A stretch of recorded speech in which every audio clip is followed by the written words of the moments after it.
कधी कधी असं म्हणतात की बाबा घरात पैसेच येत नाही किंवा येतात ते पण पैसे टिकतच नाही, तर त्यासाठी काय उपाय आहे का? मला सांगायला काय लागतंय? मी काही सांगू शकतो हे करा ते करा, पण आपण काय वागतोय ते पहिले बघा. कसा पैसा टिकत नाही त्याचं कारण घ्या. ठीक आहे, आता ही एखादी वस्तू मला नकोय बाबा, नाही घेतली काय फरक पडलाय, पण तुझ्याकडे म्हणून मला पाहिजेच आहे तर तो खर्च होणारच आहे. एखाद्याने 10 लाखाचा शर्ट घातला म्हणून आपण घालावा का? तूही शर्ट घातलाय, मी पण घातलाय, माझे ते अंग झाकते, तुझे अंग झाकतो, त्यात काय फरक आहे?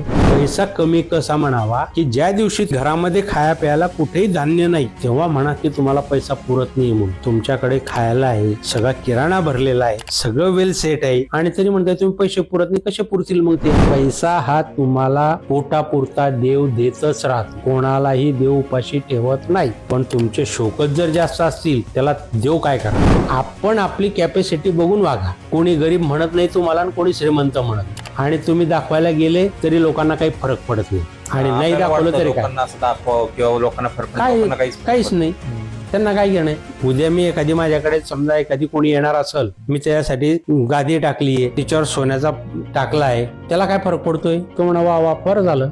तो गेल्यावर तोच म्हणणार आहे उद्या त्याला कॅपॅसिटी नव्हती, काय खर्च केला आराम करायला, लय मस्ती आली त्याला. खायला पाहिजे हे बाबा, माझी पाटकी गोदडी पटलं तर येणे तर रामराव.